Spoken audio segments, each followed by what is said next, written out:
Conseguiu ajustar com o Marcelo? Sim, ele já conectou com a internet? Tá tudo bem, tudo direitinho, né? Tá certo. Tá, joia. Tá ok, obrigado, viu, Lúcio? Tá bom. Aquele cara é um craque, viu, o rapaz do ar-condicionado, viu?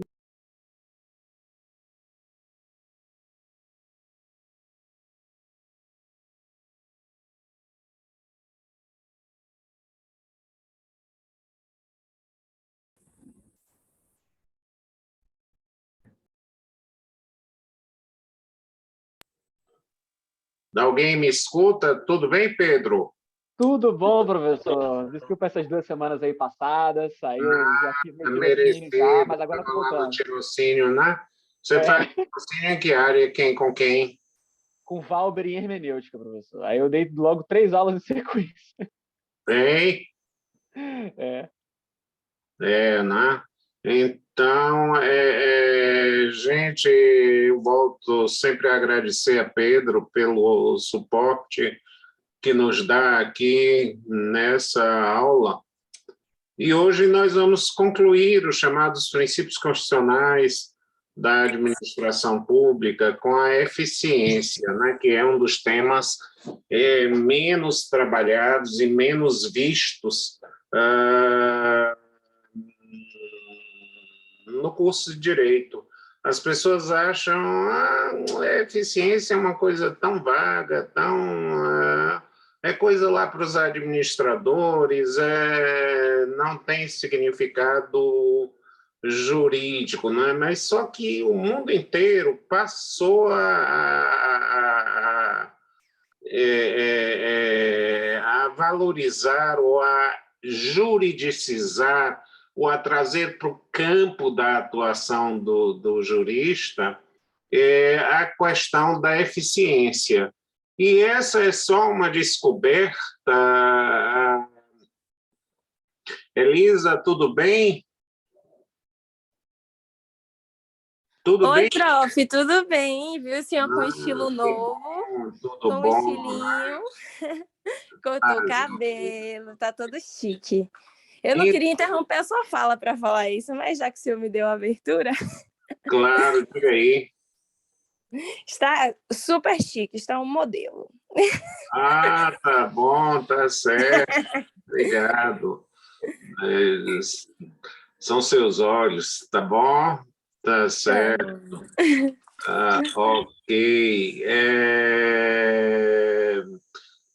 Veja bem, Elisa, veja bem, Pedro, que eu tenho um enfoque diferente.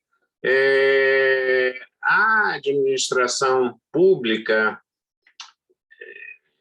a Constituição incluiu lá, de gaiatas, o artigo 37, legalidade, impessoalidade, moralidade, publicidade e eficiência.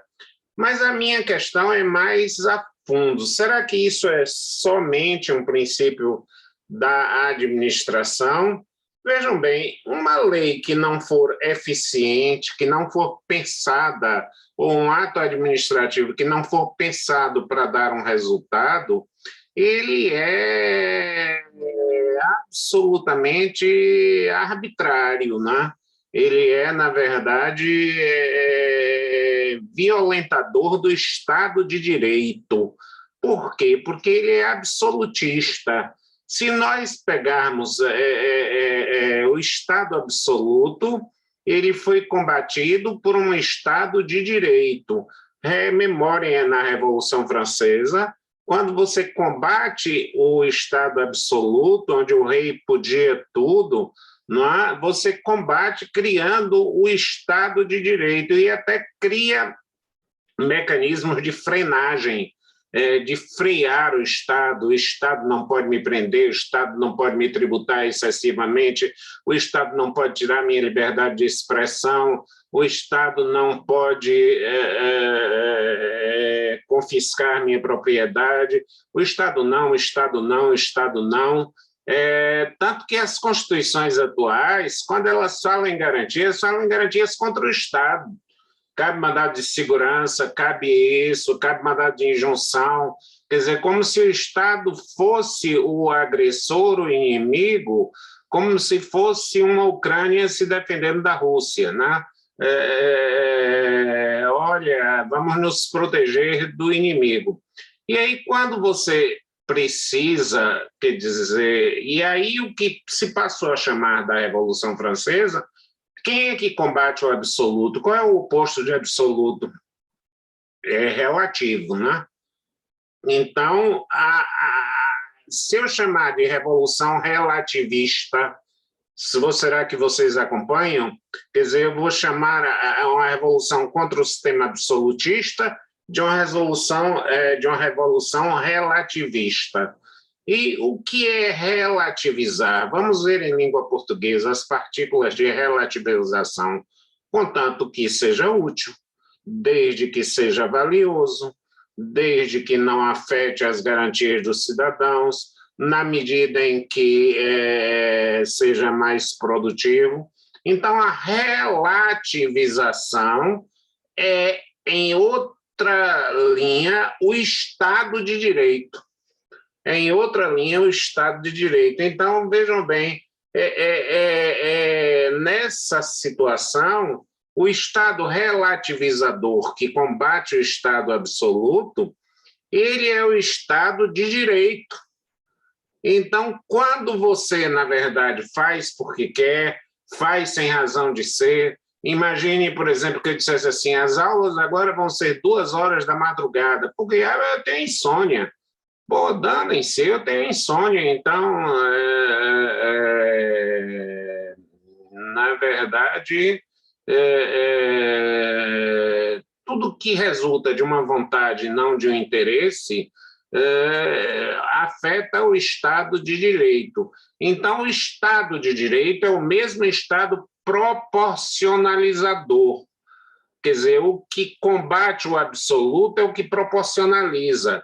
Algo vale na medida em que. Então, se alguém diz, vamos ao cinema, você diz, qual é o filme?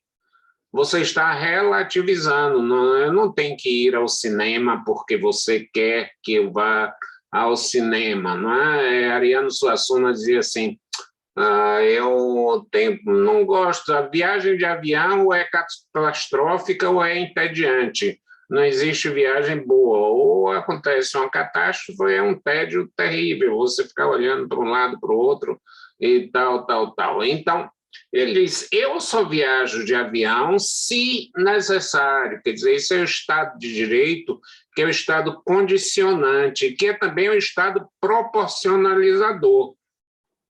E as pessoas perguntam sempre, mas o que é proporcionalizar? É relativizar. Quer dizer, a partícula de proporcionalizar é a partícula de relativizar. E a partícula de relativização é a partícula do Estado de Direito. Então, o Estado de Direito é o Estado proporcional, o proporcionalizador, é o Estado em que a lei não vale se ela for um entrave e não um acelerador. Se ela, na verdade, perturbar mais do que ajudar. Se ela, na verdade, for mais freio do que acelerador. Diga aí, Pedro. Não, professor, é porque agora, como eu estou inserido nesse universo de hermenêutica aí, depois de ter passado 2 semanas com o Valber, uma maneira interessante de pensar a eficiência, como o senhor falou, em relação à proporcionalização e à relativização, é uma maneira de se encaixar na nuance. Como o professor falou, a eficiência é como se fosse uma maneira de estabilizar o Estado de Direito. Ao mesmo tempo, ela também é uma maneira de estabilizar o estado das coisas, porque a lei ela sempre tem que estar relacionada com a realidade. Se a lei ela estiver desconexa da realidade, se ela não for eficiente em relação ao que está acontecendo no mundo da vida, ela não serve para nada. Algumas pessoas, como Kelsen, diriam que a lei não seria nem válida, e outros, como Pontes de Miranda, diria que a lei estaria sujeita a ser invalidada. Então, é bem interessante pensar dessa maneira, quando você pensa que a lei ela tem que estar adaptada à realidade social. E a realidade social ela tem muitas nuances, ela tem muitas relativizações, ela tem muitas particularidades. E, com isso, a proporcionalidade e a eficiência têm que entrar nessas imbricações da realidade como uma chave que entra numa fechadura para fazer com que tudo certinho se funcione, sem com que a sociedade se distancie muito do direito. Perfeito, Pedro. Excelente colocação. Vejam bem, os romanos adoravam a frase. Aliás, essas frases feitas, e aí tem professor, eu tinha um professor que dizia assim, fiat justitia pereat mundus, faça-se justiça e o mundo que se dane. Eu estou dizendo se dane porque estou dando aula, viu? Ligue o botão de dane-se, né? Faça-se justiça e o mais dane-se, né? Vocês entenderam bem o que eu quis dizer, né? A partir daí, nós temos um consequencialismo que vai, na verdade, contextualizar a lei para lhe dar a interpretação consentânea com os fatos, para lhe dar uma interpretação razoável com os fatos, para lhe dar uma interpretação que, na verdade, vai se ajustar, se moldar, se assimilar aos fatos que estão postos. Então, a mesma lei pode ser, e eu adoro dar exemplo desse tipo, constitucional em uma determinada época e inconstitucional em outra época, sendo a mesma a Constituição. Por quê? Porque os fatos mudaram. Eu adoro, por exemplo, um precedente na Alemanha. Tem um poeta que diz: gosto que me enrosco de ouvir dizer. E eu gosto muito quando uma associação de proteção aos animais ingressou com uma ação de inconstitucionalidade muito semelhante ao que nós temos na Alemanha, e dizendo que era inconstitucional vender animais pelo reembolso postal. Não achem estranho, mas os trens lá funcionam, então você encomenda numa estação e é entregue na outra. E eles mandaram pesquisar quanto tempo o bichinho permanecia na viagem e quanto tempo ele permanecia na estação sem se alimentar. E a média que chegaram, eu posso estar enganado, mas não vem ao caso, foi de 38 minutos, ou seja, um tempo bem pequeno. Porque quem mais encomendava pets, animais de estimação, a lógica que preside, a lógica existencial, que informa a presunção, é uma presunção existencial, é de que quem busca animais de estimação, prioritariamente crianças, né? São as crianças que querem um cachorrinho, que querem um bichinho, que querem um coelhinho, que querem não sei das quantas. Então, o que acontecia? O que acontece com o psicológico das crianças? Elas têm um grau de ansiedade, porque elas não olham muito no futuro, mas para elas o que está na vida é o presente. E então, por isso que os bichinhos não ficavam o tempo inteiro na estação. E aí a corte disse, enquanto os trens forem pontuais, já que a espera é pequena, não há inconstitucionalidade na venda de animais pelo reembolso postal, enquanto os trens na Alemanha forem pontuais. Vejam, que decisão interessante, o que ela mostra que essa vivência dos fatos, ela, na verdade, ela provoca um raciocínio bem claro, é o fato que tem que se adaptar à lei e não o inverso, né? Perdão, é a lei que tem que se adaptar ao fato e não o inverso. A relação é de assimetria. Cuidado com a lógica. Eu disse, olha, é lógico que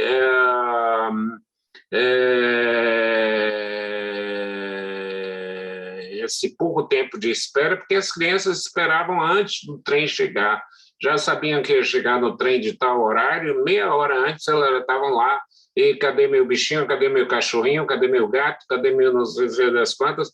É próprio da criança essa sofreguidão, essa ânsia por ver, e também dos adultos que se fizeram e se fazem crianças. Eu tenho também esse lado de querer ver, de querer abrir, de querer ver esse tipo de coisa.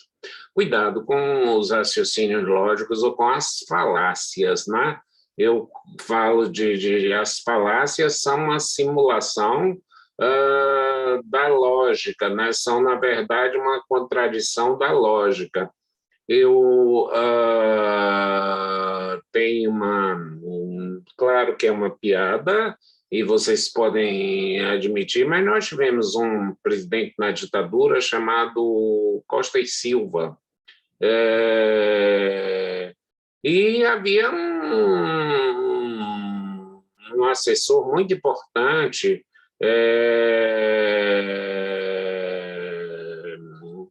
uma figura nas sombras, que era o Golbery do Couto e Silva, E aí, um dia, o Costa e Silva encontra o Golbery lendo um livro cujo título tinha Lógica. Ele disse, que nome é esse, Lógica? Nunca vi falar desse nome. Me dê um exemplo do que é isso. Em vez de você estar lendo outras coisas, o regulamento militar, etc., você está lendo lógica. Ele disse, presidente, a lógica nos ajuda a concluir determinadas situações. Por exemplo, eu vejo uma casa que alguém me disse que tem aquário. Como aquário é uma coisa que dá muito trabalho, porque os peixinhos precisam de alimentação na hora certa, porque os peixinhos morrem, porque você precisa ter muito cuidado, porque você precisa dar uma atenção, ter uma permanência, porque os peixes, inclusive, é uma revelação, morrem de solidão também, quando você não os visita, se você viaja muito tempo, eles se habituam, essa é uma coisa, mas ele disse, então, se alguém me conta que tem um aquário, eu digo, olha, normalmente quem curte muito aquário é, mais uma vez, criança. Então, se nessa casa, provavelmente tem criança. Se tem criança nessa casa, é porque os pais, na verdade, compraram para ela. As crianças não compram normalmente, não têm dinheiro para comprar e montar um aquário. Então, foram os pais.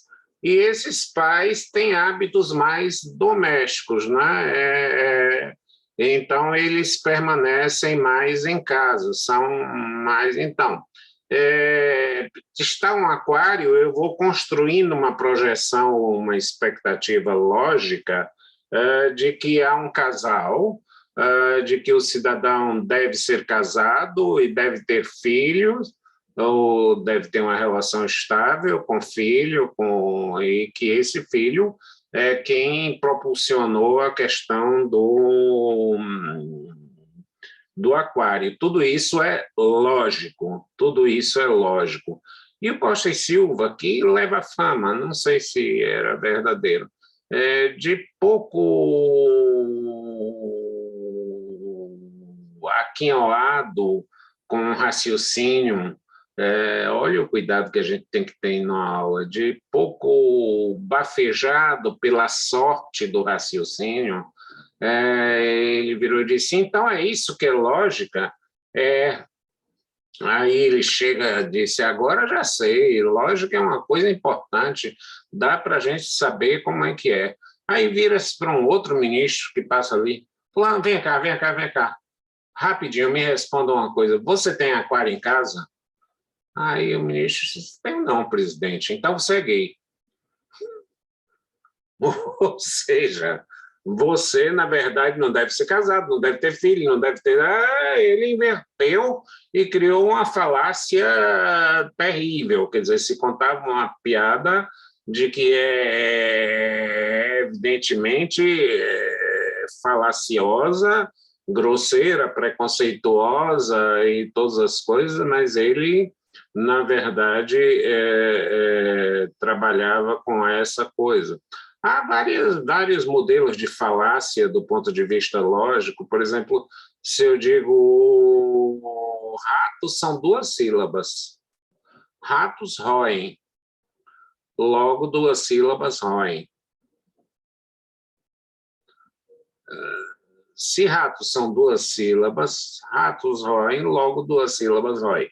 Evidentemente que isso é uma falácia. Por quê? Porque o termo, na premissa inicial, está usado no sentido rato, no sentido de palavra, e no segundo sentido ele está usado como animal, né? Então, ratos roem é uma coisa diferente de ratos, são 2 sílabas, né? Então, é preciso, gente, mais do que nunca, ter a visão da lógica. Nós temos aqui uma observação de Gabriel Santana.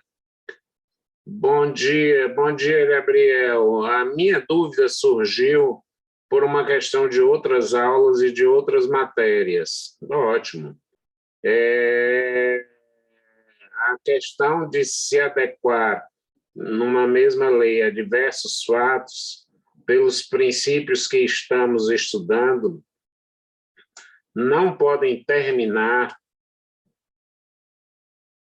pelos princípios que estamos estudando, não podem terminar por gerar uma insegurança jurídica que chegue a ser indesejável, onde uma análise valorativa dos princípios termina por gerar uma incerteza sobre as resoluções jurídicas, como, por exemplo, o caso do trem da Alemanha e os animais. O juiz poderia, excelente colocação, o juiz poderia determinar outro critério, por exemplo? É essa pergunta, obrigado. Tá excelente essa colocação de Gabriel. A segurança jurídica, ela é primordial à própria eficiência, porque num estágio mais primitivo do direito, o que ele busca é a segurança, é a fundação, né? Ele busca a fundação. Eu tenho que ter pelo menos a caverna para eu entrar. Então, que essa caverna seja minha e que eu possa entrar. Então, você tem toda a razão. Sem sacrifício da segurança jurídica, nós dizemos que a segurança jurídica é condição necessária, mas não suficiente para a realização da norma. Veja bem, ela é uma condição necessária, a segurança, mas não suficiente para a realização da norma. E como é que, na verdade, como é que você assegura ou garante um nível de segurança? Pelo que, por exemplo, os americanos falam do leading case, ou seja, do precedente. Né? Quando você diz, olha, eu já venho interpretado dessa forma, eu vou continuar a interpretar dessa forma. Tanto que, por exemplo, nos Estados Unidos não é comum, é absolutamente raro e é considerado de má qualidade alguém que interpreta uma lei recentemente editada, porque sem footnote, sem nota de rodapé, ou seja, sem pronunciamento dos tribunais, não se pode, na verdade, entender o alcance da lei, o alcance da lei. Quer dizer, eu tenho que ter todo o cuidado de manter a segurança jurídica por uma série de precedentes. Quer dizer, eu já decidi assim, vou continuar decidindo dessa mesma forma, mas a pergunta de Gabriel é bastante instigante. Como, na verdade, buscar a eficiência no trem da Alemanha e se outro juiz decidir? Não, uma vez tomada essa decisão, ela vai ser respeitada em nome da segurança jurídica. Mas essa segurança jurídica não deve ser um bunker que vai isolar, que vai esconder a possibilidade de ser eficiente, de possibilidade. Guardados os parâmetros da segurança, evoluiremos para a questão da eficiência. Elisa, acho que você levantou a mão. Eu levantei, prof, mas o senhor, no decorrer da fala, conseguiu exemplificar o que eu queria falar, porque eu lembro em outra aula que o senhor falou que todo critério ele precisa ser sustentável para ele progredir como uma forma de critério, né? E Exato. aí a gente tem várias outras comparações aí de acordo com a Constituição, que ela vai ditando caminhos para estabelecermos critérios sustentáveis. E aí quando o colega perguntou, acho que foi Gabriel, né? Ele me remontou justo dessa aula, e o senhor falou, né, acerca da falta de nexo ali da lógica entre a premissa e a conclusão, e partiu agora para o princípio. É basicamente a mesma ideia lógica, entre algumas aspas, de sustentação, né, de que o critério deve ser assim como o raciocínio lógico sustentável. Achei... Excelente, Elisa, excelente, nota 1000, a falta de uma maior. Excelente. Veja bem, a sustentabilidade é o que vai garantir. Por isso que, atenta aos fatos, e para não se criar a norma anacrônica, você tem a mutação constitucional. E o que acontece a mutação constitucional? Quando você indaga qual é o motivo subjacente. Qual é o motivo subjacente? E, por exemplo, no sistema americano, há um livro bem interessante, Pensando como um Advogado, onde se discute o seguinte, que mais importante do que o que se decide nas cortes americanas é o motivo subjacente pelo qual você decidiu. Olha, nesse momento, o fator preponderante era aquele. E eu não acho o exemplo dos melhores, não, mas o exemplo ali dado é o seguinte: alguém, na verdade, está num restaurante e vem o garçom e escorrega e derrama o vinho todo na roupa do cidadão. Ele todo pronto e tal, pediu um vinho safra Y, e o garçom derrama tudo isso. E o restaurante é obrigado a pagar uma indenização. E aí, com base nessa indenização, o que, na verdade, alguém é procurado por uma vítima e disse: olha, você é um bom advogado, um excelente advogado, e um entregador de pizza, quando eu fui atender, não é que ele tropeçou e derramou a pizza toda em mim, abriu a caixa de pizza e derramou a pizza toda em mim.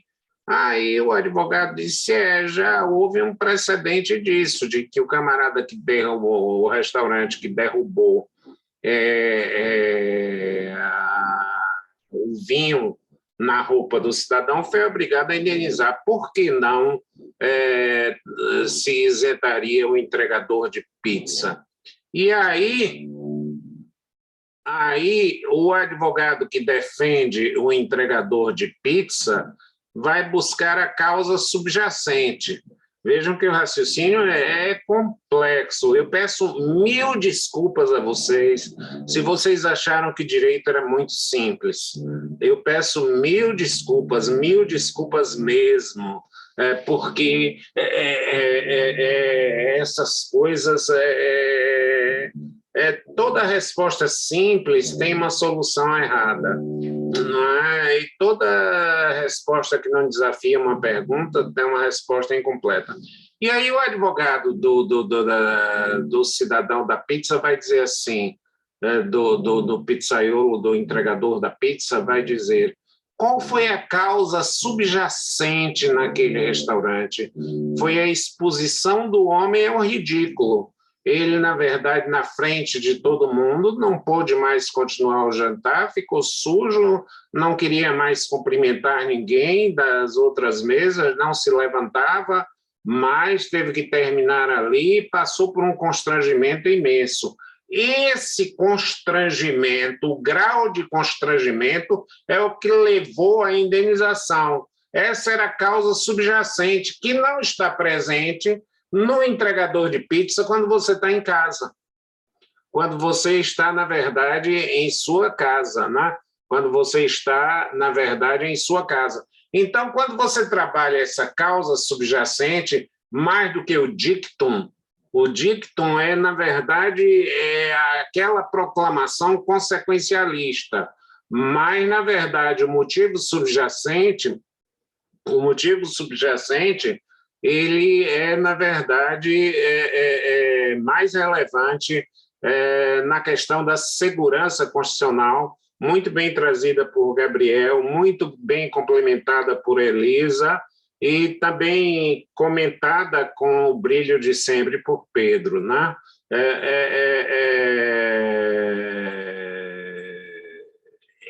A causa subjacente, e vocês, eu não estava preparado para falar de causa subjacente, mas se vocês me provocam, eu aceito a provocação. Essa que é a questão. Eu nem estava preparado para falar sobre causa subjacente, mas eu adoro ser provocado. Eu adoro ser provocado, eu adoro ser provocado e responder à provocação. É isso que faz com que a aula não seja jaula, é isso que faz com que a aula não seja efetivamente uma jaula, né? Ela é, na verdade, um momento de abertura. Aqui nada transita em julgado, nada é, na verdade, definitivo. Aqui nos botecos, nós podemos ter uma opinião hoje e outra amanhã completamente diferente, nada transita em julgado. Então, a mutação constitucional, ela é feita de tal modo a preservar a segurança que num episódio real, onde a Suprema Corte americana estruturalmente, o racismo estrutural que existe até hoje nos Estados Unidos, tanto que a abolição da escravatura levou a uma guerra civil entre os estados do norte e os estados do sul,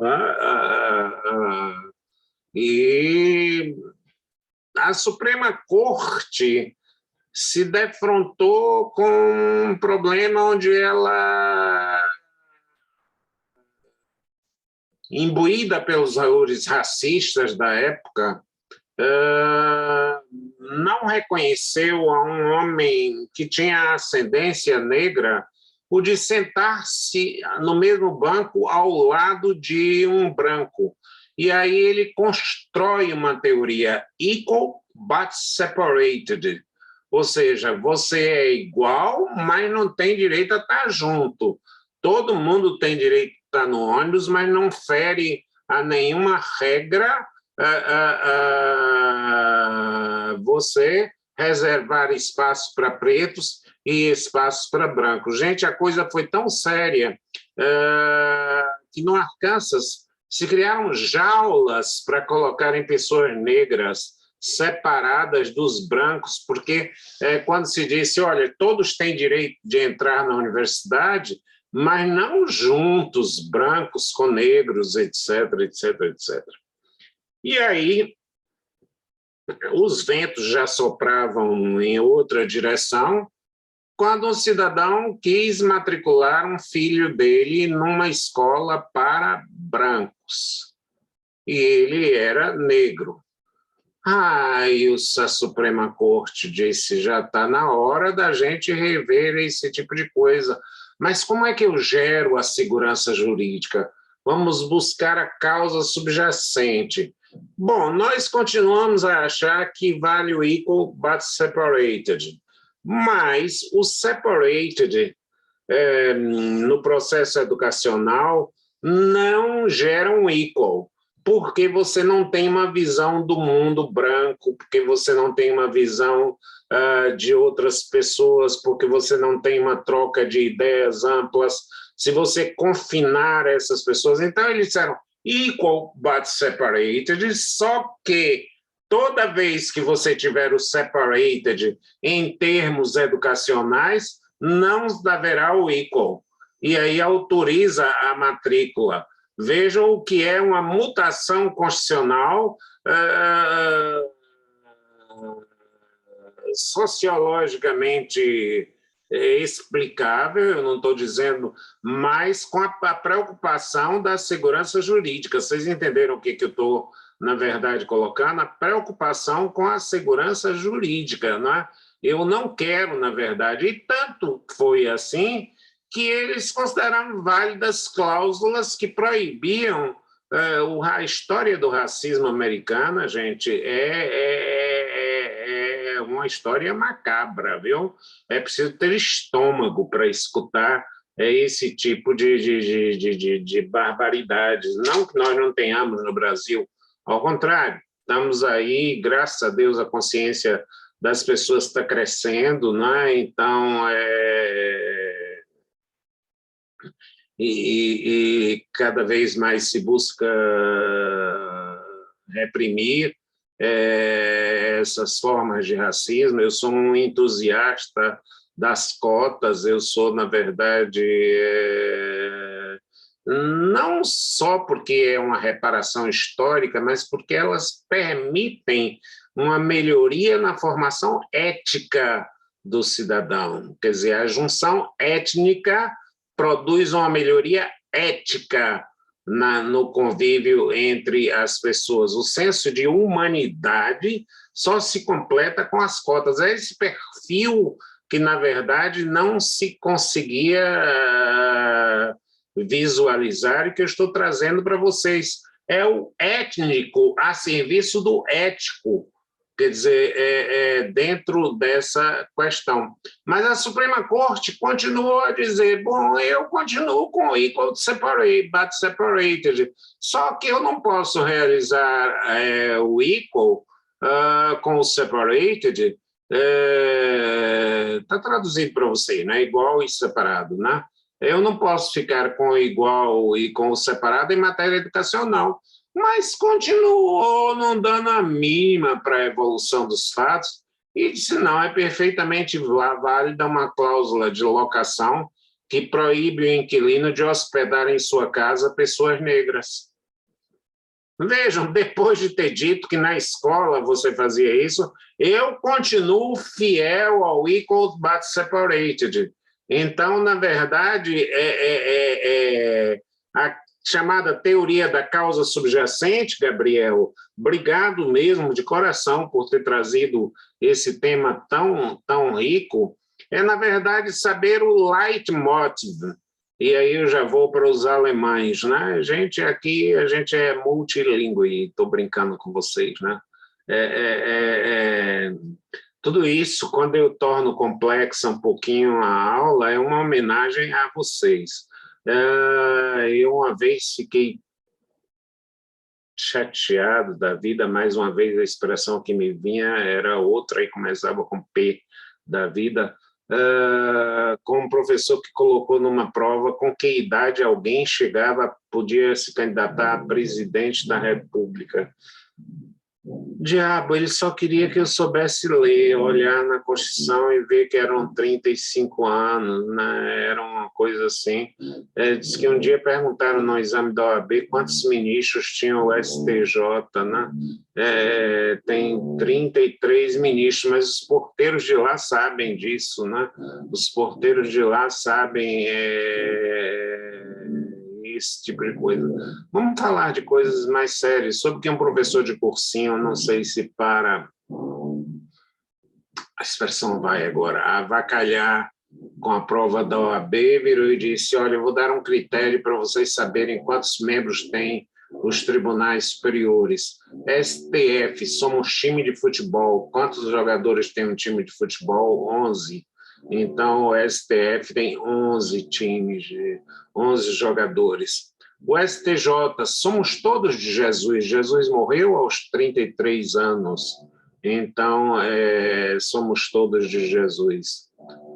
Eu tenho até vergonha de dizer.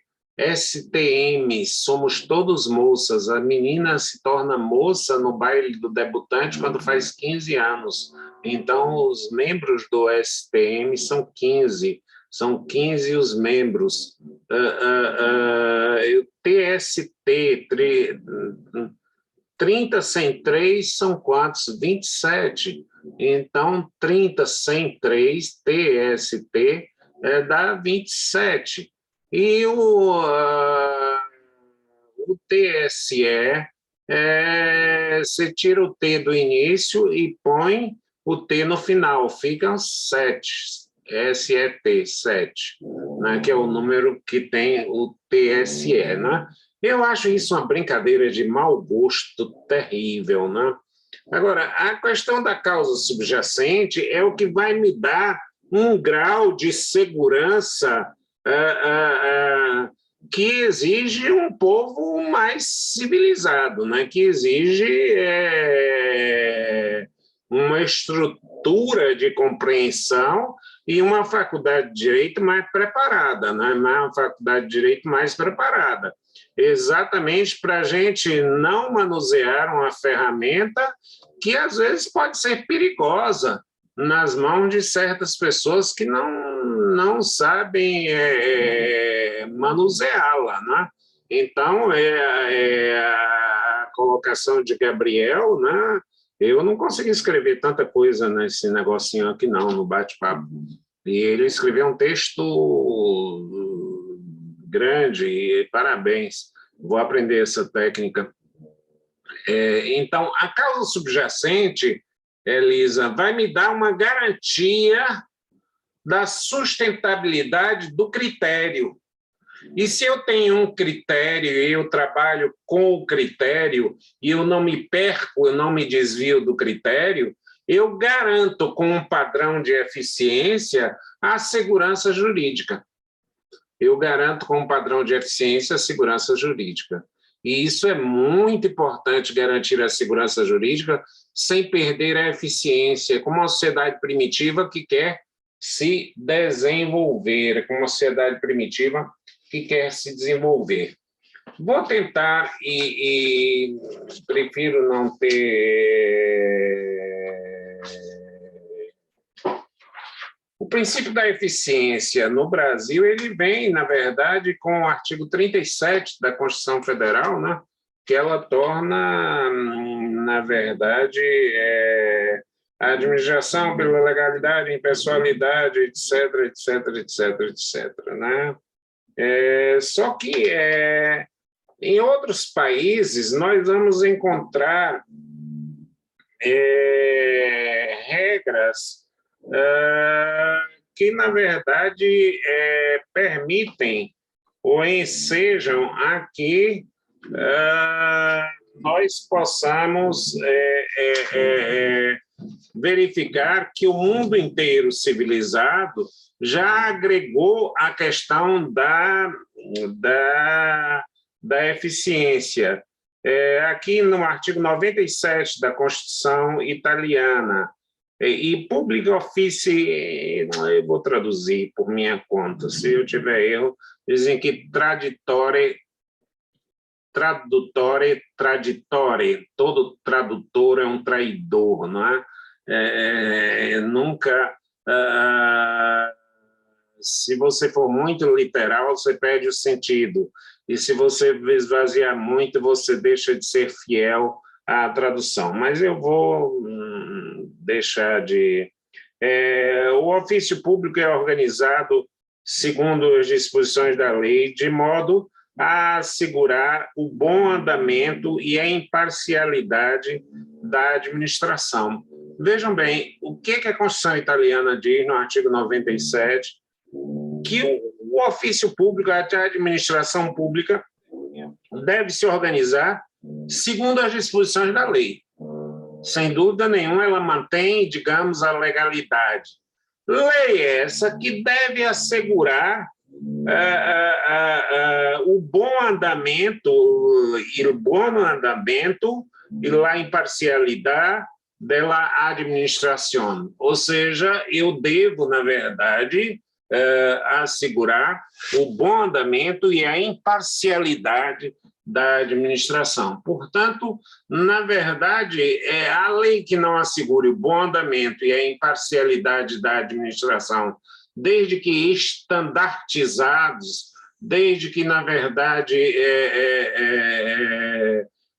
parametrizado, criteriosamente postos. Eu uma vez disse ao Tribunal de Justiça, defendendo uma servidora lá, vocês sabem que a juíza virou e disse assim, apurando o processo, disse que a servidora fazia uso abusivo e excessivo do telefone da repartição no Tribunal de Justiça. E lá foi ela, a mesma juíza que presidiu a sindicância, prestar depoimento. E eu, no início, virei para a juíza que presidia, doutora, ela é quem já fez a acusação toda. Mas terminei abrindo mão. Aí eu perguntei, disse, doutora, por gentileza, qual é a média de gastos dos telefones aqui nas secretarias de câmaras, como é o caso da coisa? Eu não sei, doutor, isso não é um assunto meu. Então, como é que a senhora pode concluir que os gastos dessa servidora eram abusivos, se é que ela, na verdade, porque quando eu digo que são excessivos, é porque eu sei o que é o normal. Eu sei o que é o normal. Se a senhora diz que são excessivos, eu sei o que são o normal. Então, você não pode perder em nome de uma eficiência um mínimo de grau de insegurança. Uma vez o Tribunal de Contas virou para mim, eu fiz uma zoeira dos diabos, eu queria rejeitar as contas de um município por baixa arrecadação. Eu digo, olha, da dívida ativa. Eu digo, o município arrecadou 3%. A União Federal arrecadou 1,2%. O município o estado da Bahia arrecadou 0,8%. E por que 3% é uma baixa arrecadação comparado com que? Eu quero essa resposta aqui e agora. E aí um olhava, então, não, mas há outros motivos para rejeitar as contas. Eu digo, olha, não vamos, na verdade, mudar o assunto. Aqui se disse que havia uma baixa arrecadação. Mas se eu sei o que é baixa, eu sei o que é alta, eu sei o que é média, né? Quer dizer, eu só digo que alguém é ANAS se eu tenho um parâmetro médio de crescimento, né? Se eu disser eventualmente que essa aula é ruim, eu tenho que dizer o que é que eu considero alguma aula boa, né? Se eu disser ao contrário que ela é uma aula boa, eu tenho que dizer qual é a que não é boa, né? Qual é a que não é boa. Então, é preciso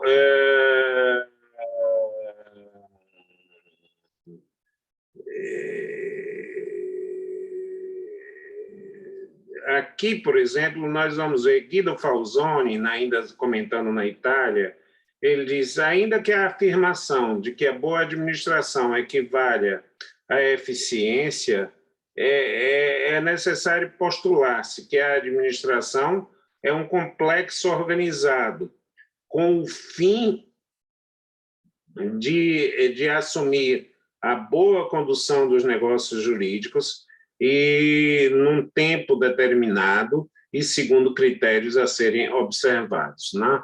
Segundo critérios a serem observados. Então, vejam que a eficiência não é aquilo que me vem na minha cabeça, né? Não é aquilo que venha na cabeça, né? A própria legislação italiana, em uma lei de 1983, diz que a organização do trabalho público será inspirada no princípio da participação e da responsabilidade. a fim de assegurar-se o contínuo adequamento aos valores da democracia, da funcionalidade, do bom andamento e da imparcialidade, né? Então, é a ideia de um conceito em construção, e vocês vão perdoar se ele ainda não está completo, se ele, na verdade, porque, na verdade, nós temos alguma coisa dessa situação. Bom, não vamos confundir a eficiência privada com a eficiência pública, nem com a eficiência da administração pública. Eu já diferenciei para vocês o que é a administração do Estado da administração pública. A eficiência privada, ela visa o lucro. Ela visa o lucro. Daí porque o presidente da República diz que a Petrobras é o sanguessuga do povo, etc., etc. Mas a questão é do modelo. Você criou uma empresa, uma sociedade de economia mista, onde os sócios particulares querem mesmo o lucro. E aí é o que eu chamo do conflito ideológico nas sociedades de economia mista. Você não sabe o que é atender o interesse público e, ao mesmo tempo, conciliar com o interesse privado, que estão em campos absolutamente opostos, né? Então, eu acho que, na verdade, a gente, com a questão da causa subjacente, a gente pode minorar ou a gente pode remediar a questão que me preocupa e muito, da insegurança que as interpretações, entre aspas, alternativas, podem criar dentro de determinadas situações, né? Eu volto a dizer que a conduta discricionária ela é mais perfeita do que a vinculada, porque feita ao seu próprio tempo. A legislação ela tem uma crise de falta de infância. Por exemplo, o Código Civil entrou no Congresso Nacional em 75 e só saiu em 2002, né? Então, ela levou 27 aninhos lá, então ele não teve infância, não teve nada. Quando ele já saiu de lá, ele já estava, na verdade, absolutamente feito. Eficiência não é eficácia. Eficácia é, na verdade, o resultado de uma ação eficiente. A eficácia é, na verdade, o efeito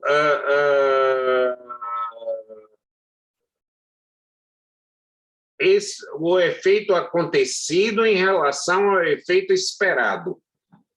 O efeito esperado é produzido pela eficiência e o efeito acontecido pelo grau de eficácia. Ou seja, a diferença entre o que eu espero e o que acontece é, na verdade, a distinção entre a eficiência e a eficácia. Percebem isso com clareza? Alguém quer levantar alguma dúvida? A diferença entre o que eu espero e a diferença do que acontece nunca vai ser igual, porque há uma série de variáveis que, na verdade, são incontroláveis, dentre elas a liberdade humana. Quer dizer, a questão de você, na verdade, atuar dentro de determinados parâmetros. Então, por exemplo, é baixa a eficácia quando a confiabilidade no Estado é baixa. Então, daí porque a Constituição alemã tem uma palavrazinha que eu não vou pedir que vocês decorem, Vertrauensschutz. Vertrauensschutz significaria o direito de acreditar, o direito de sonhar, o direito de contar com aquilo, né? Então, por que um Estado confiável ele é mais eficaz? Porque as pessoas se projetam e fazem, na verdade, se comportam sabendo que aquilo que foi será, né?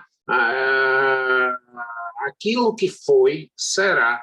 Se sempre se fez assim, vai se continuar a fazer assim. Então, essa regra da proporcionalidade, ela está absolutamente atrelada à questão da busca da eficiência, ser necessário, ser adequado e ter uma relação custo-benefício aceitável. Por que essa relação custo-benefício? Porque não se esqueçam, Celso, toma cuidado com o que você diz, que agora essas aulas são gravadas. A lei é um mal. Como assim, Celso?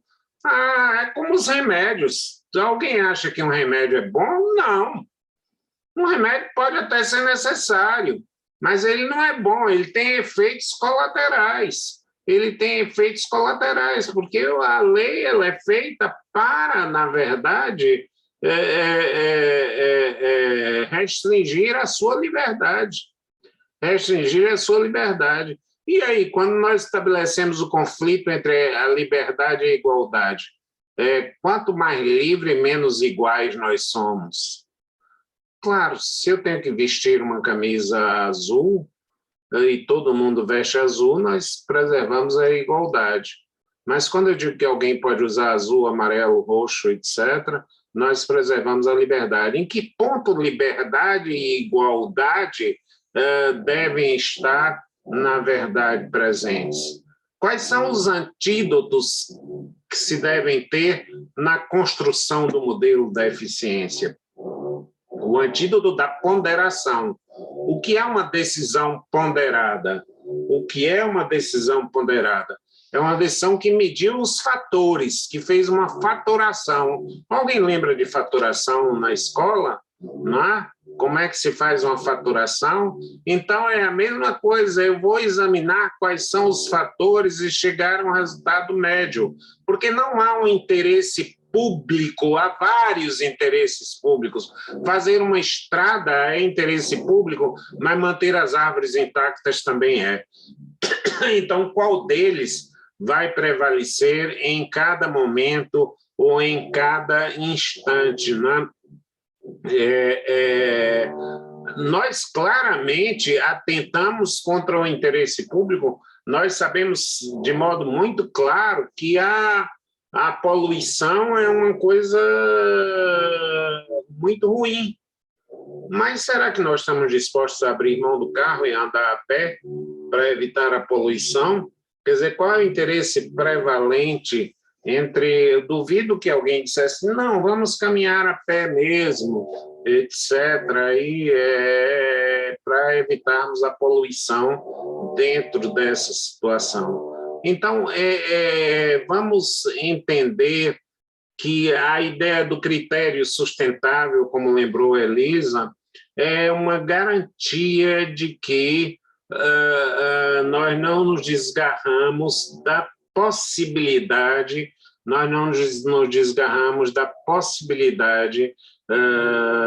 de que a eficiência tomada como um barco sem destino, ela gera uma insegurança intolerável. E a segurança é primordial à eficiência, primordial primeiro na ordem.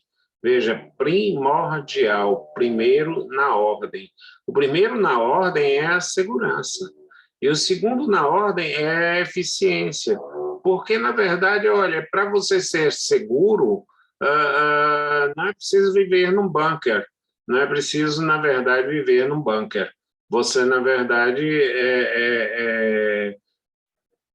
precisa garantir, dentro da lei, que ela é justa, que ela é imparcial e que ela contribui para o desenvolvimento e que ela contribui como acelerador e não como freio para a sociedade.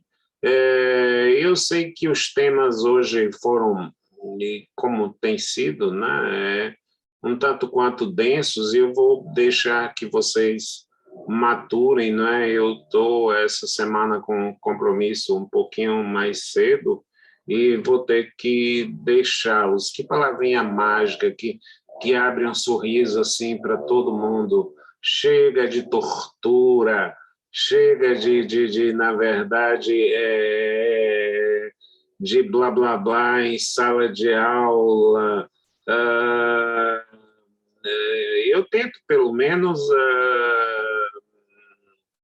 amenizar o que no início são espinhos, mas que depois são acalantos, são, na verdade, busca da realidade. De uma coisa, não me acusem, de propor a vocês que decorem assuntos, que decorem determinadas situações, não é, Pedro? Quer dizer, eu acho que, né, a gente quer que vocês raciocinem. Podem contrariar, podem buscar, quer dizer, o texto que eu tenho aqui, as ponderações de Gabriel, de Elisa, de Pedro, são todos pontos de vista que levantam e que suscitam provocações bastante interessantes, né? Nós temos que, na verdade, ter a inquietação necessária, que é o que faz a ciência evoluir. Tenham um feliz dia e muito obrigado a vocês todos. Obrigada ao senhor, professor. Tchau, tchau. Tchau, tchau. Até, Obrigadão. gente. Até, professor. Tchau, Obrigada, obrigado. professor. Tchau. Obrigado a vocês. Obrigado. Vou de